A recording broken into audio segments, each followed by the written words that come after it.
हायवेवर गाडी थांबवण्यासाठी क्लच दाबून ब्रेक दाबताय 90% लोक हीच चूक करतात। मित्रांनो, क्लच दाबून जर ब्रेक दाबत असाल हाय स्पीडला तर गाडी फ्री होते, म्हणजे इंजिन आणि गिअरचा संपर्क तुटतो, त्याच्यामुळं गाडी फ्री होते। एक प्रकारची न्यूट्रलच म्हणू शकता। गाडीवर ताबा मिळवण्यापेक्षा मित्रांनो गाडीवरचा ताबा सुटून जातो, याला बोलतात फ्री व्हीलिंग। म्हणूनच पहिल्यांदा नेहमी ब्रेक दाबला पाहिजे। गाडी कंट्रोल करण्यासाठी मित्रांनो ब्रेक दाबा आणि गाडी थांबण्यासाठी क्लचचा वापर यूज करून ब्रेक दाबा। मित्रांनो, मी चाललो 100च्या स्पीडला, मला आता गाडी थांबवायची आहे। यासाठी मी काय करणार, गाडी स्लो करणार। स्लो करण्यासाठी मी क्लच दाबून डायरेक्ट ब्रेक नाही दाबणार, मी क्लचवर अजिबात पाय ठेवणार सुद्धा नाहीये। मी ब्रेकचा वापर करणार आहे। ओके, लेफ्ट इंडिकेटर दिला, मी ब्रेकचा वापर केलेला आहे। मित्रांनो, गाडी स्लो होते। ओके, गाडी स्लो होते।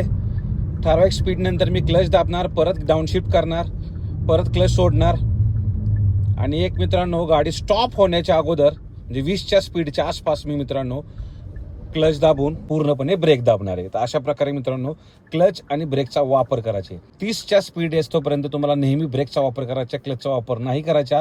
किंवा जर 40 पर्यंत येत आहे तुम्हाला डाऊनशिफ्ट करायचे, तेव्हा फक्त क्लच प्रेस करून डाऊनशिफ्ट करायचे। आणि जेव्हा तुम्ही 20च्या खाली याल तेव्हा पूर्णपणे क्लच दाबा, ब्रेक दाबा आणि देन तुम्ही गिअर आहे तो न्यूट्रल किंवा फर्स्ट गिअर सेकंड गिअर टाकू शकता। अशा प्रकारे मित्रांनो क्लच आणि गिअरचा वापर मित्रांनो करून गाडी थांबवू शकता।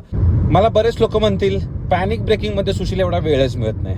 लक्षात राहू द्या, F1 ड्रायव्हर सुद्धा रोज प्रॅक्टिस करतात। तुम्ही जर रोज प्रॅक्टिस केलं ब्रेक आणि क्लच यूज करण्याचा, पहिल्यांदा ब्रेक देन क्लच, गाडी थांबवण्यासाठी क्लच, तर तुम्हाला आहे ना मसल मेमरी तयार होते। आणि एकदा मसल मेमरी तयार झाली, जेव्हा पॅनिक सिच्युएशनमध्ये येते तेव्हा बॉडी ऑटोमॅटिक रिॲक्ट करते। तेव्हा तुम्ही इनिशियली ब्रेकच दाबता, डाऊनशिफ्ट करायला क्लच दाबून गिअर डाऊन करता आणि देन गाडी पूर्ण थांबवायला तुम्ही क्लच दाबून ब्रेक दाबता। अशा पद्धतीचाच तुमचा सिक्वेन्स चालतो की जेव्हा तुम्ही अशी स्टेप फॉलो करता तेव्हा इंजिन ब्रेकिंग भरपूर कामाला येतं। जेव्हा तुम्ही क्लच दाबता तेव्हा गाडी पूर्णपणे फ्री होते।